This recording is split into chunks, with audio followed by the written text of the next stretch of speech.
All right, and last up, we have Alice Way, who's going to tell us about circles of confidence. Sorry, the mic is falling off. Hi everyone, I'm Alice Ziyu, and I'm here to present our work Circle of Confidence for multi-label geometry completion. This is done with my collaborators, Christian, Alexei, Peter, and Chris. So to start off, let's consider a space with one or multiple objects. Now, how do we answer the question that which object point P in space belongs to? For a triangular mesh that is watertight, for example, in this picture, the answer is quite simple. We can take a look at the boundary geometries and query for any point P in space to see if that point is inside of that object. By doing so, we can segregate the space into multiple different regions, and each region will indicate the volume where one object occupies. Here, for example, P1 should be inside the cone, and P2 is not inside of any object, so it belongs to the outside region. However, the problem becomes a lot more difficult when we are dealing with broken geometries. These include like point clouds, triangular soups, or just objects with holes. In these cases, the inside and outside is a lot more ambiguous, so we need methods to separate them clearly. Inside-outside segmentation is quite a popular topic, and I'm sure many of you are very familiar with, and it has many useful applications such as surface reconstruction. And there are many methods that solve this problem. For example, Poisson surface reconstruction and generalized winding number both compute for an indicator function where one indicates like the point is inside and 0 or -1 means the point is outside of a shape. On the other hand, there's works such as angle-weighted pseudonormal that looks at its neighboring points to see if it's inside or outside. While these methods successfully solve the problem with many favorable properties, such as smoothness, most of them is either completely global or completely local. Generalized winding number, for instance, evaluates the global information where every face or edge will influence the generalized winding number for all the points in space. Pseudonormal, on the other hand, is completely local because it only looks at the closest vertex input point. And for us, we think that it can be advantageous to combine the global and local behaviors in order to tune it for different use cases and scenarios. Hence, our first contribution is we provide a method that can combine the local and global behaviors. And we've done this by providing a simple integral formulation for surface reconstruction that can smoothly interpolate between the behavior that is quite similar to generalized winding number and the behaviors of pseudonormal. Secondly, existing work does not naturally support non-manifold geometry or multiple regions. Let's take a look at this geometry, which is comprised of multiple bubbles. We sort of want to treat each bubbles individually and reconstruct them independently. And in the yellow box, this is where like multiple regions will form a T-junction that separates them. So our method is able to naturally support these inputs. Hence, our second key contribution is that we provide a method that could naturally extend to solutions that covers non-manifold geometry. Now, let's see an overview of our method. For simplicity, we'll first look at our method in 2D, but it can be intuitively extended to 3D. To start with, we'll have the classical problem with a manifold, and it has two labels, being inside or outside. Then we'll compute the confidence field for each label and assign inside and outside label per point in space on the purple. And the interface in between the inside and outside will be where the inside and outside confidence field equals. A little bit more about our input is that we assume a counterclockwise orientation where the enclosed area always lies to the left of the oriented edges. We can then draw a dual-colored vector to indicate which label is on which side. Now that we have this input, how do we actually evaluate how confident we are a point P is inside or outside the shape? We do this by starting to draw a bunch of greatest empty circles in space. And this can be easily done by using the unsigned distance field. And each circle's radius will be the distance at its center. After that, we can assign labels based on the closest point from the circles to the geometry. Here, if a circle touches the outside part of a vector, then we assign it to be blue or outside, and else we'll assign it to red or inside. We will provide special treatment when the circle is touching the vertex point, and we'll have more information in that in our paper. Now that we have a bunch of circles drawn, how do we actually evaluate them? We found that if we have a lot more circles touching a point P, we sort of have a more confidence that P is inside of that shape. Therefore, we sort of view each circles to be vouching for its covered area. And hence, we integrate the contribution of all the circles touching P in some way. And secondly, if point P is very close to the edge, we can draw very small circles from the edge to touch P. And in comparison, if it's very far away, we need a really big circles. And this sort of gives us less confidence that that point is associated in any ways to that edge. Hence, we also introduce a weight that is 1 over r to the power of alpha, where r is the radius of the circle, and alpha is a tunable parameter that's greater or equal to 0. Oh, and on an additional note is that, for example, if you choose alpha equals 2, then you'll get 1 over r to the power squared, which is you're sort of integrating something proportional to the inverse area of the circle. Now we have a bunch of circles with weights, and we have the goal of integrating them. Why do we even do that, and what does that give us? Let's consider a simple case of just one edge that we are integrating for point P. We can draw a bunch of circles, and our full method will actually take a consideration of all of these circles. However, for here, let's just look at the ones that are tangent to the edge. By looking at these circles, we can see that all of them that are tangent to the edge and also need to touch P must lie within this blue region that extend all the way to infinity above. Therefore, to evaluate for this point P, we can integrate the weight over this whole region.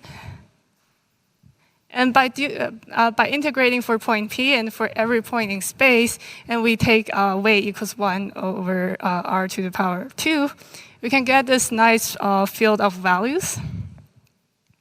And if you look at the values that we got, we'll realize that point P's value equals twice the angle suspended from the edge as seen from P. And the same holds for all the points in space. So what does this mean is that by integrating all the greatest empty circles that contains P and tangent to the edge, we can recover generalized winding number at point P by simply dividing a constant. Of course, we do not just look at the values and say, oh, it equals to generalized winding number. So we have regular proof to derive this result in our paper, and also additional analysis of our method's limit behaviors. Note that our method won't match generalized winding number globally, as our full method does consider circles that are not tangent to the edge. And instead, our method could be sort of an occluded version of generalized winding number, because also when the circles are further away from the edge, it might not be integrated because it could be assigned to another edge, or it could be assigned to a different label. By doing so, it gives us sort of a locality and allows robustness for certain failure cases. Now let's extend our method to multi-label cases. So instead of assigning circles to just inside or outside labels, we can assign it to a wider range of choice of labels. So we can have orange circles and green circles and blue circles. And then we can compute the confidence field for each of these labels over the entire region. On the right, we have a demonstration of this for the dark blue labels. Note that here we can see that the confidence function is actually locally supported, and hence this gives us a localized influence of any labels or edges, and this is actually bounded geometrically by the cover region of all the circles for each label. Then we can, again, assign labels based on the vertex points confidence scores to see which one is the highest.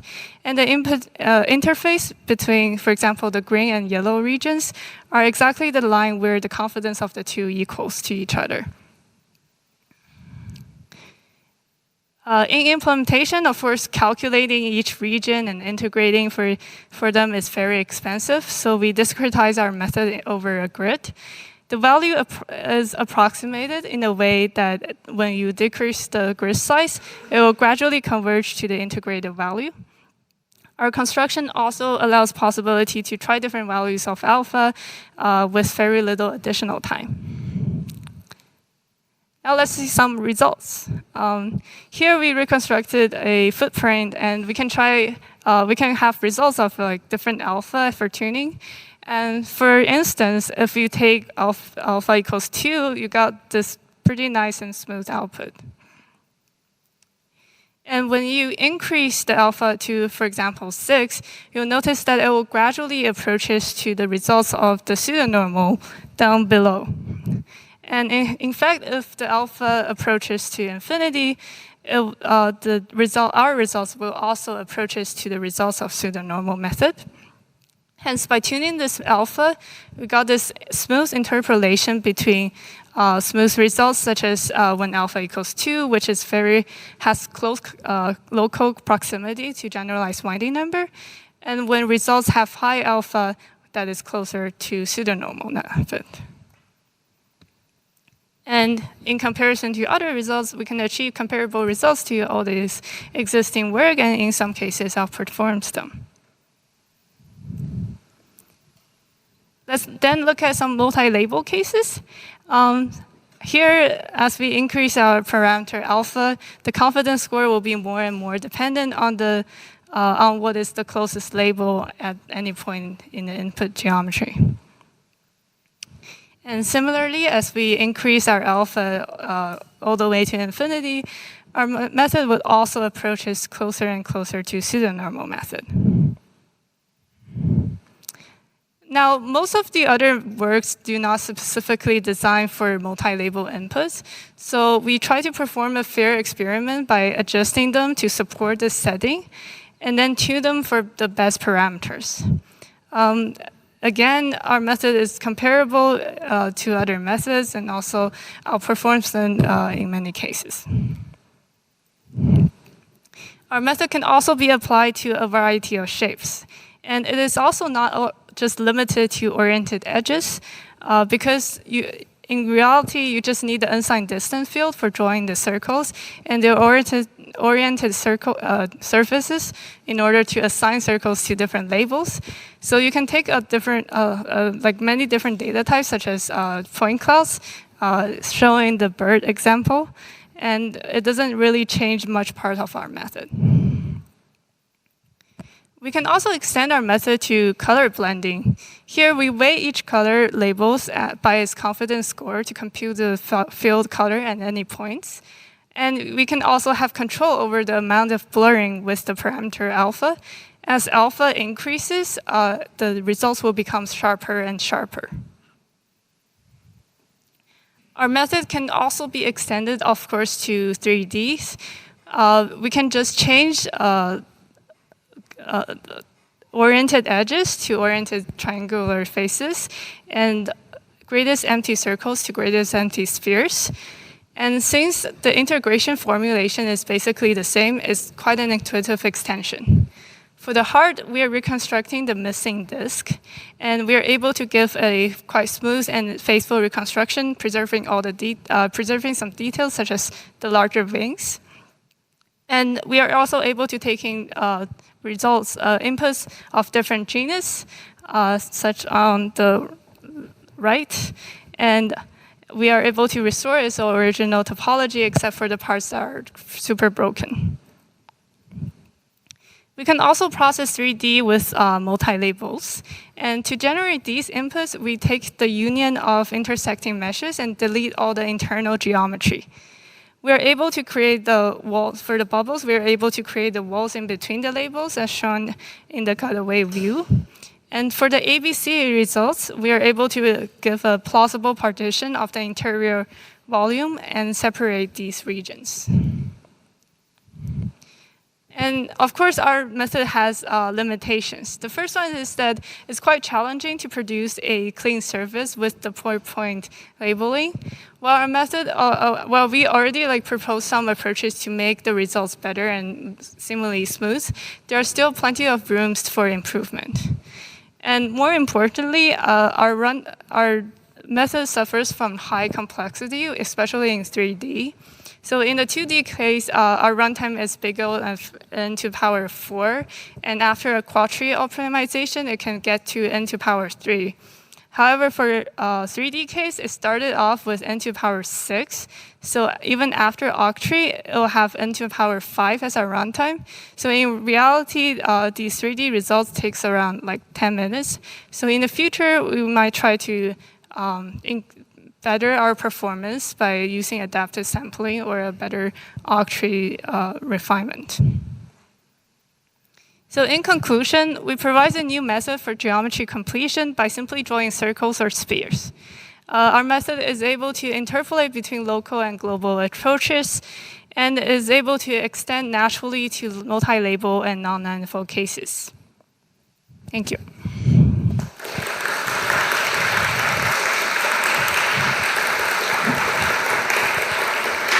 All right. Thank you for the very nice talk. Questions? Thank you, Alice. Is there a PDE that the boundaries between the regions satisfy? The boundary between the regions? In this case, you have curves separating each color. We were trying to find a PDE, but we didn't. So the current answer is no. Okay. Thank you. Can I ask a question? Which label would you assign for points that's exactly on the interface between two regions? Do you need to do some special handling, or these points are just not important? So in reality, because we have a grid-based approach, and because our weights is like a flow, so it usually have a label that has higher score than the other, and the actual interface lies in between this grid. So it's like an interpolation of where exactly it equals.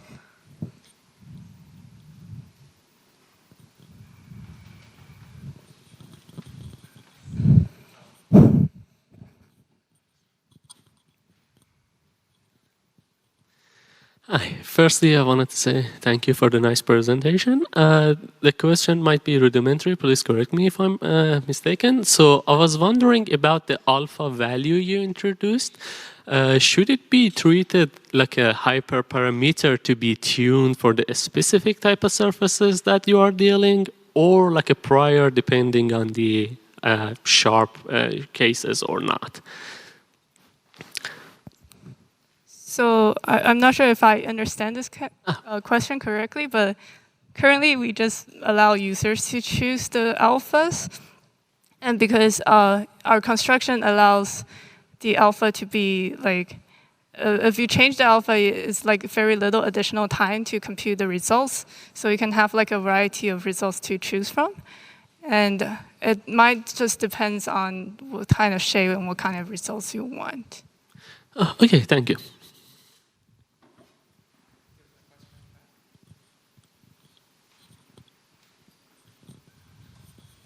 There's a question in the back there. Hi, I would also like to thank you for your presentation, and I'm wondering if you have evaluated how robust your method is robust, or maybe like if you tried on some real-world geometries or dataset to evaluate it? Sorry, the question is, do we evaluate against real-world data sets? Is that? Yeah. Not yet. But like, how do you think like it will like hold? How well would you think that it will work in like real-world datasets? How promising? Like, like in geometries, like for maybe like industrial or like 3D printing, like geometries that are often like really messy. Like, do you think it will work well, your method? Sorry, I couldn't hear clearly. Maybe we can discuss later. Oh, yeah, we can discuss it later, or Yeah. Okay. Thank you. Sorry. All right, I had one last question I wanted to ask while they're still thinking. So you mentioned that it's kind of annoying to extract these non-manifold meshes in the multi-material case. What do you have to do to get these meshes? So currently, I think we take the labeling as like a sign for the unsigned distance field, and then use Martian cube with the distance to retract the surfaces independently based on the labels. What do you mean, like you have a surface for each possible pair of opposite labels on the opposite sides? Wait. We can also talk about this later. No worries. I think everyone's probably in a rush to get to lunch. But let's thank all of our speakers again from this great session.